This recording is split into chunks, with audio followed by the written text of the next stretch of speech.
हवेली अब शांत थी, कम से कम ऊपर से देखने पर। अभय ने सोचा था कि उसने अब सब ठीक कर दिया है, ज़मीन लौटा दी, माफ़ी मांग ली, श्राप खत्म हो गया। लेकिन असली खेल अब शुरू हुआ था। गांव में सब कुछ सामान्य हो गया, लेकिन हवेली के अंदर कुछ बदल चुका था। आर्या पहले जैसी नहीं रही। वो अब अक्सर अकेले बैठकर किसी से बात करती थी। तुम फिर आ गई? एक दिन नंदनी ने उसे कमरे में अकेले कहते सुना। कौन बेटा? नंदनी ने पूछा। आर्या मुस्कुराई। वो आंटी जो पहले गुस्सा थी, अब अच्छी हो गई है। नंदनी के रोंगटे खड़े हो गए। अभय ने फिर वही तस्वीर देखी जिसमें उसका चेहरा जुड़ गया था।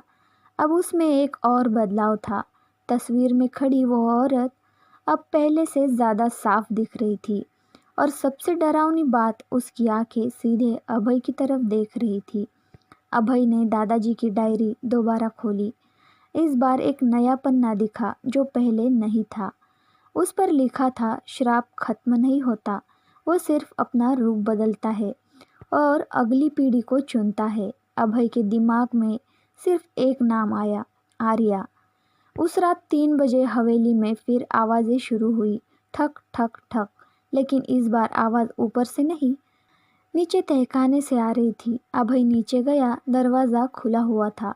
अंदर वही कमरा, लेकिन इस बार संदूक खाली था और दीवार पर खून से लिखा था, वादा अधूरा है।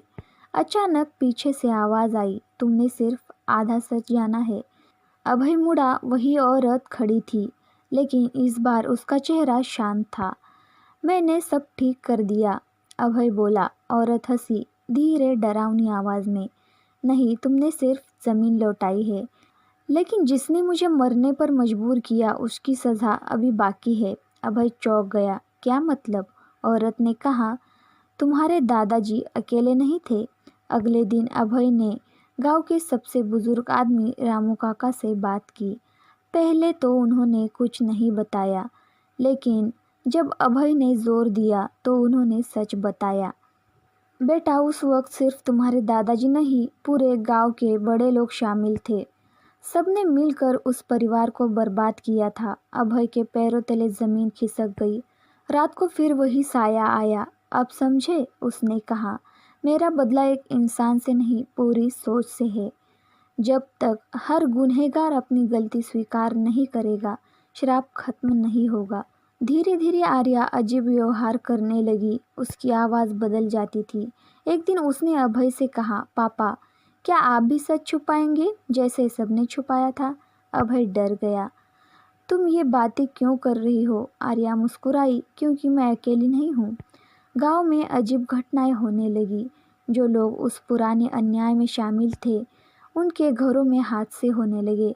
कोई बीमार पड़ गया, किसी का नुकसान हो गया, लोग डरने लगे। अभय ने तय किया, अब सबको सच बताना होगा। उसने पूरे गांव की पंचायत बुलाई। सबके सामने उसने कहा, आज जो कुछ हो रहा है वो हमारे पुराने पापों की वजह से है। अगर हम सच नहीं मानेंगे तो ये कभी खत्म नहीं होगा।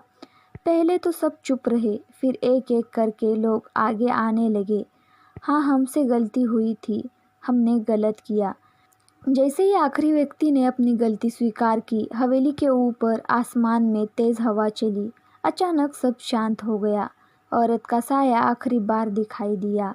इस बार उसके चेहरे पर सुकून था। अब मैं मुक्त हूँ, और वो गायब हो गई। सब कुछ ठीक हो गया। गांव में फिर शांति लौट आई। अभय ने राहत की सांस ली। लेकिन उसी रात आर्या ने आईने में खुद को देखा। उसके पीछे कोई नहीं था, लेकिन आईने में उसके पीछे वही औरत खड़ी थी, और इस बार वो आर्या के अंदर से मुस्कुरा रही थी। तो दोस्तों, अगर आपको ये कहानी पसंद आ रही है तो मैं इसका तीसरा पार्ट भी लेकर आऊँगी। अगर आप चाहते हो कि मैं लेकर आऊँ तो लिखना कि भाग 3 और कमेंट करना, और वीडियो को लाइक और चैनल को सब्सक्राइब करना। Thank you. Bye bye.